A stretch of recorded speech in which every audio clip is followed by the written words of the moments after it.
Hello, welcome to the Valve Bounce for our car episode. Car episode. There you go. So I'm Damien. Steve.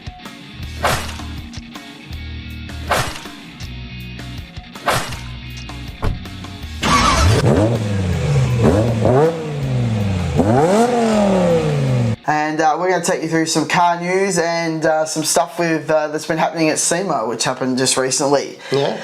So throw it over to you. Throw it over to me. Well, we've one thing before we get to the SEMA talk. Did you see the Mazda Iconic SP demo? I did. You did? I did. Good looking car? Very good looking car. It is a very good looking car. Quite sexy. Yes. It is quite sexy. Prototype, of course. So. Definitely, so it won't end up being that way, but it was an interesting car for me. Namely, obviously it is a good looking car, so I like that, and it kind of gives you a little bit of RX-7-ish vibes on some points, not all, but on some. I heard it, yeah, they mentioned the rotary, and I thought, twin rotor. It's got to be RX-7, and it's like, okay. Not quite. So, But still good. two rotor and an electric car. So basically the rotors are designed to feed the electric motors and give it a little bit extra range. Gotcha. And also keep all the weight down a bit. So the key numbers are about 1,450 kilo, but there's no power output.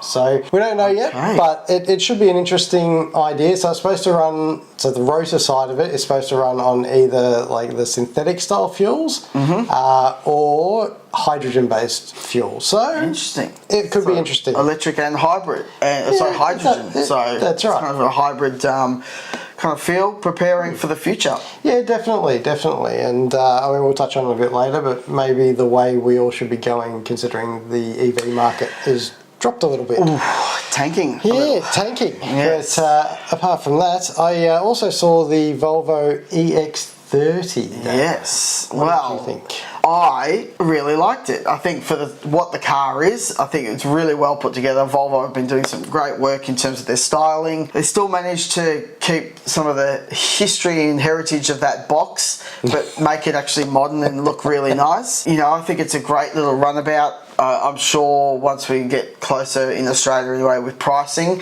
you know, it's going to be in that same box as all the other Hyundais and Teslas. It's going to be up that sort of end of the market. Yeah. But I think, you know, the interior finish and layout is okay. I think the exterior looks really good. And with the range, sort of transferred that across into kilometres, but somewhere in that 300 to 350 kilometre range. It's kind of perfect for your mum school run kind of car, your daily commute stuff. Yeah, really good runabout, I think. I like the outside. I'm less sold on the inside. You're not a minimalist guy, are you? You really like a car to look like a car on the inside. No, not so much. It kind of looks, it's probably a little too funky for me. Yeah. Just needed to be, I don't know. It's hard to explain. I can't really explain it all, so I won't try. But it just doesn't work for me personally. You guys might like it and love that sort of thing, but I don't. I mean, center displays and stuff, not so much my thing. Yeah, one of the things I thought was really interesting is the top level interior spec. Yeah. I think the seats aren't as good looking as the base model, and some of the kind of, it's like polished concrete kind of graphic. Yeah. I didn't like it. So the base model interior actually looks really, I think it looks really smart. Really? You know, a bit more fabric and the seat shape, etc. looks much better. But yeah, I know you've got, you know, the one screen minimalist kind of look is not your bag, and look, I'm not offended by it, but you know, it's certainly not my first choice. Oh, I'm definitely not offended by it, but when I look at, I just hate, I suppose, going all the way back to the Nissan X-Trail when it first launched, and you remember it had that center display. Oh yeah. I don't like center displays. It's just one of those things that every time I see that, I'm just like, nah. But that's okay. I mean, the overall car looks good. By all reports, it drives really well. It's quite quick. Yeah. I think there was 3 versions of it. Yeah, memory. There's two rear-wheel drive versions, so an entry and a high performance, and then there was the all-wheel drive. But yeah, it looks like I think I saw the number 3.8. Yeah, for the all drive, which is mighty quick for a family hauler. Yeah. But oh yeah, good on them. Well done, Volvo. And moving on now to probably normal car news or ICE news, and Audi is bidding farewell to the TT with an S Final Edition, that's called. It's Final Edition. Final Edition. So it's not coming to Australia, so we miss out as always because we're a pimple on the arsehole end of the world. But it looks good. Yeah. It's a nice green. It's got the tan leather interior. Yeah, I think the colour combo on the press release was awesome. It's kind of like that, almost a variation of British Racing Green, that dark tan kind of interior. It's a great combo. The TT's been a pretty impressive car from when it first launched. It's really held its own in the market, especially when you start, some of the RSs that were so quick and such great little handlers. When you drive them, I thought it was, it's been a great car, and it's a shame the legacy is gone, but markets change, and that's what life is, apparently. It is, and that obviously I'd say the market's probably slowed down for them more and more as it sort of progressed, unfortunately, because it's just the way things go. But moving on to that, I had an experience this week. I hope it.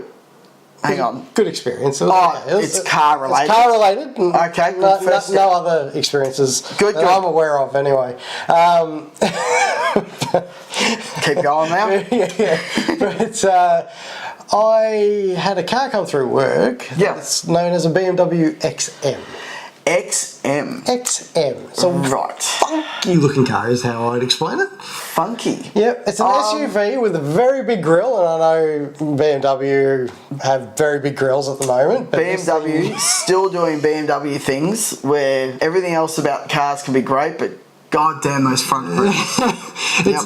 It's a little bit interesting. When I first saw the car, because it's quite striking, I actually went, oh, that's kind of cool. And then the closer I got and the more I looked at it, the more I went, it's less cool than I think. Like, it's nice. It's okay externally, but it's just a bit weird when you get a bit closer to the detail. But inside, now the one that I had was probably specced out a little bit crazy because it had like cow brown leather and like some silver finishings and all sorts going on. We'll insert an image somewhere and around the lights here on so the you roof. can see it, and the lights on the roof and everything else. There was a lot going on in that car. The actual layout of the interior, the comfort level of that interior was remarkable. Like, it was almost Bentley quality.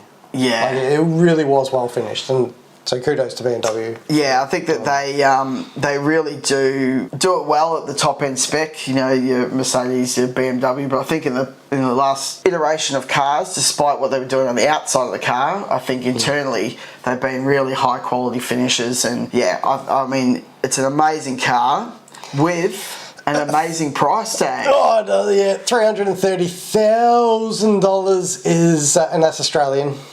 We do get punished a little bit with a 33 tax, luxury car tax after like 59 grand. Yep. So that's pretty much every car in Australia now. Yeah.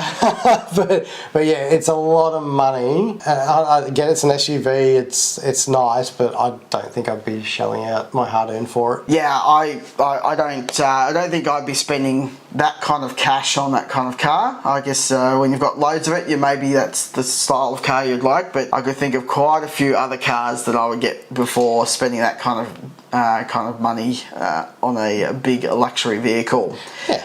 But what was good in terms of XM news, probably a little bit more in our style, rather than the luxury, cruisy Bentley style. Is Matt Mullins doing the Pikes Peak.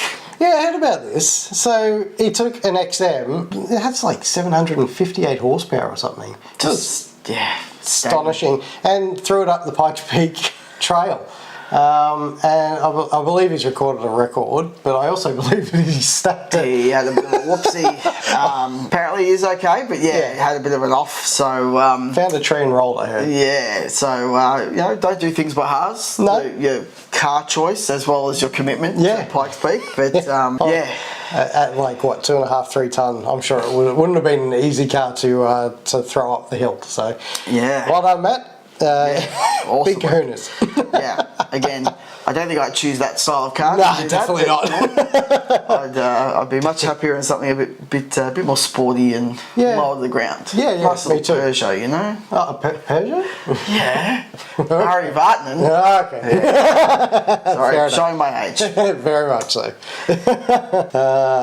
So the other thing we want to touch on this week, what's going on with the EV market? So haven't done a deep dive on this, but Panasonic has reduced their EV battery production by 60%. Now, for those of you who Panasonic actually supply Tesla.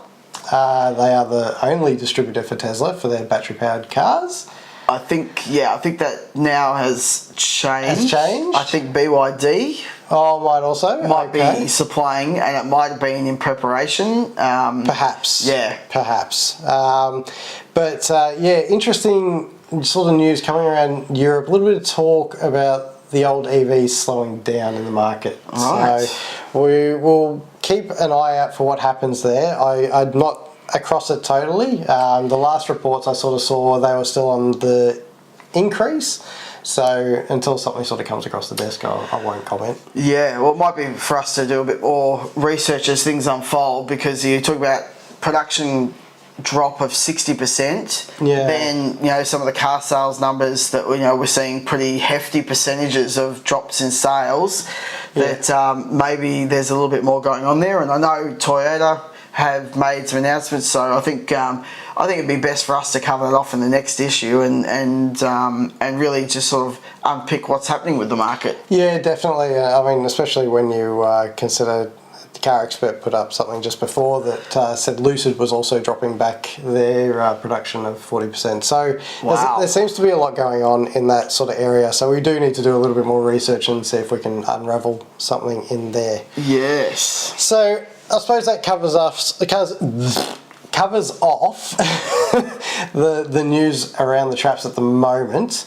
And typically that was a little bit EV based, but let's move on to SEMA. SEMA, there we go. All the rage, all the glamour. Yeah, definitely. And all the size it's in Vegas, right? Yeah, it's in Vegas, and all the YouTube boys have turned out in droves with their builds. None other than TJ Hunt, which I'm sure you're all familiar with, and his build on the BMW M4 GT3 road car that was an exercise to build, but seemed to cop a few comments on Twitter and the like and social media that had a bit of a gap problem, Damo. Yeah, well, when you see initial photos of it, the body kit, the height of the suspension, the wheel, there seems to be these big gaps. Yes. And so when you look at it, and typically in the car scene, you kind of want a really nice profile.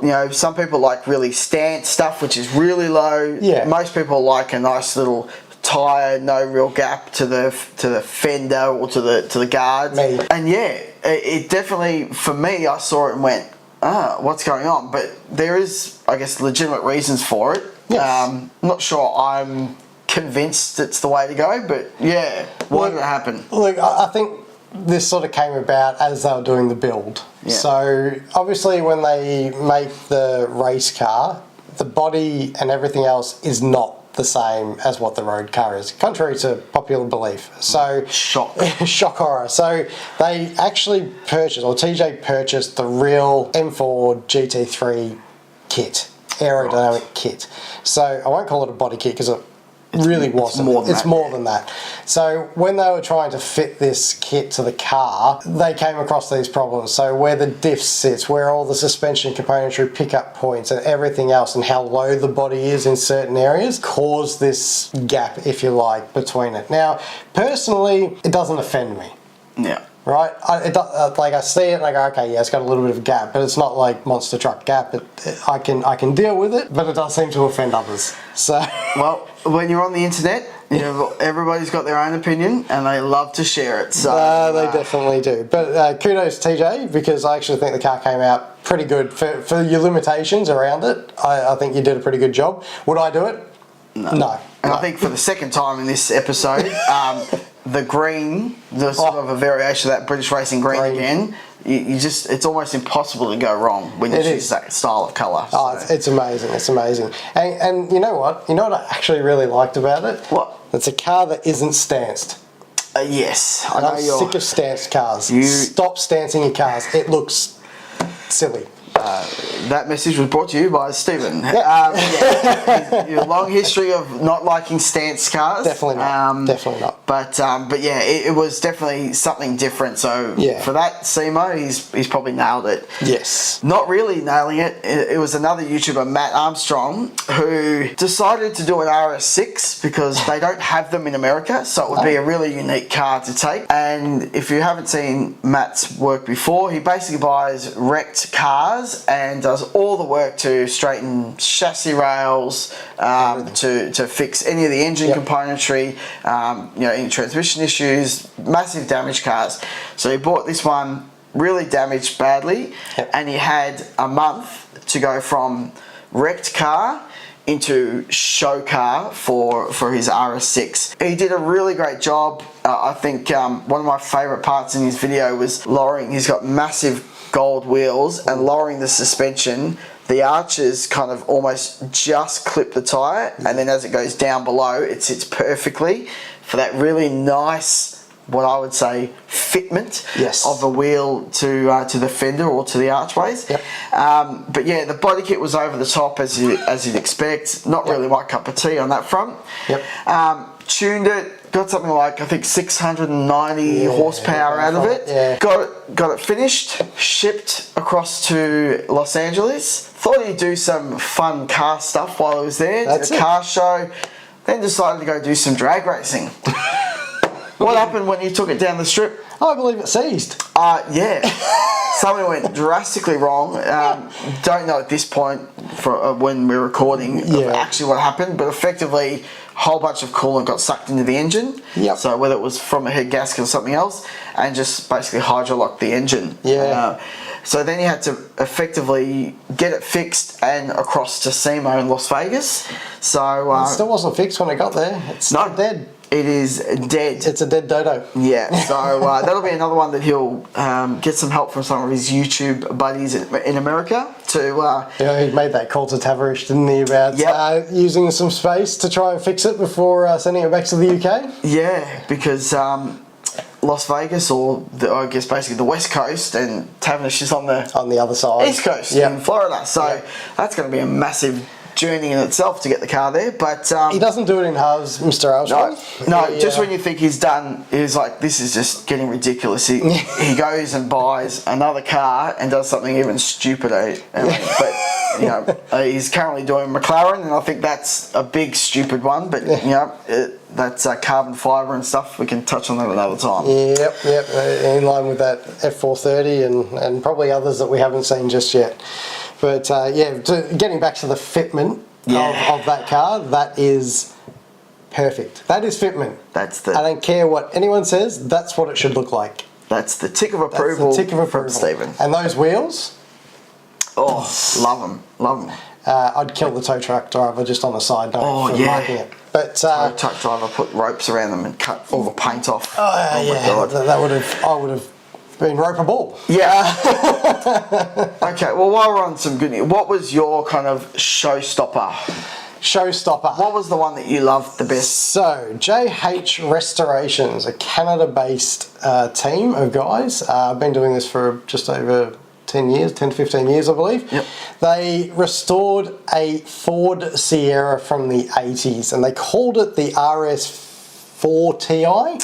I just wanted to make sure I got that right. 4Ti. 4Ti. It's not four-wheel drive. No. It is rear-wheel drive.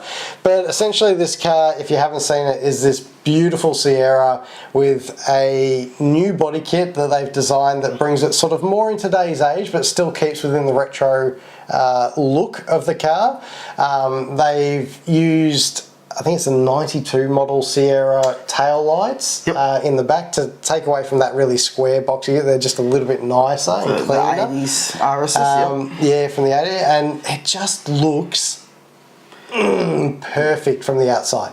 Yeah, Absolutely perfect. You definitely, we both have a thing for them after all the racing through the 80s here in Australia with the Sierras. It's an aggressive look. It's got the right stance. What's going on with the engine though? So the engine is a 2.3 litre EcoBoost motor from the Mustang. Oh. Yeah, so it produces, they actually didn't have proper figures, but it produces somewhere around the 400, 500 brake horsepower marker. So it's still pretty good. Pretty good power, and obviously a lot more reliability than what the Sierras and the old RS500s used to have.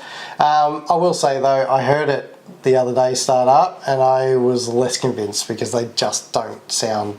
You can't make that EcoBoost engine sound... No. You can make it sound better, but you can't make it sound great. Good. No, that's exactly it. So yeah, so that was my pick of the show, Damo. Yep. And what about you? Me, I'm a classic. Ruffian Cars built a 67 Mustang Fastback. Yep. Any guess what colour? Oh, let's go with green. Oh, it's green. Classic colour. It's just a beautifully restored, and I guess it's also been actually fully built up, so it's a beautiful car. I really loved it. I can't just the angry stance of that style of Mustang, and the way that they built that is just immaculate. So for me, I can't say too much more. I love it.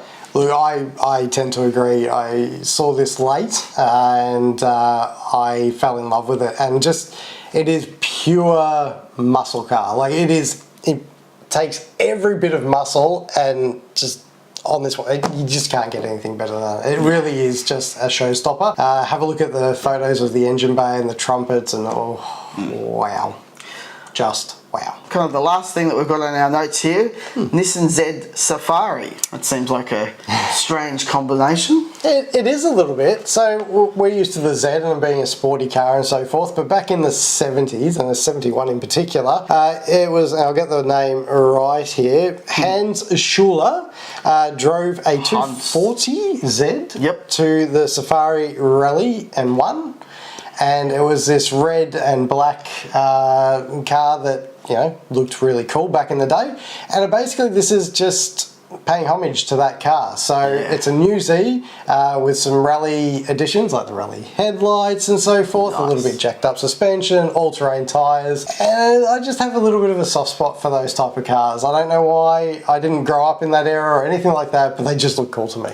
Yeah, I think I'm a sucker for any really good sort of retro inspired variation. I think they did a great job. It really does look good, and it's hard to go past some of the classic rally inspired stuff.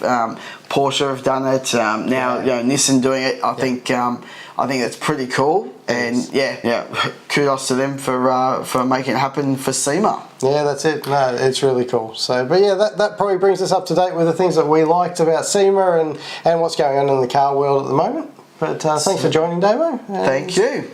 Thanks for you all tuning in. If you want to catch up with us, the Valve Bounce on Instagram, the Valve Bounce on Facebook, and like and subscribe for future content to come. Yeah. Thanks. See ya.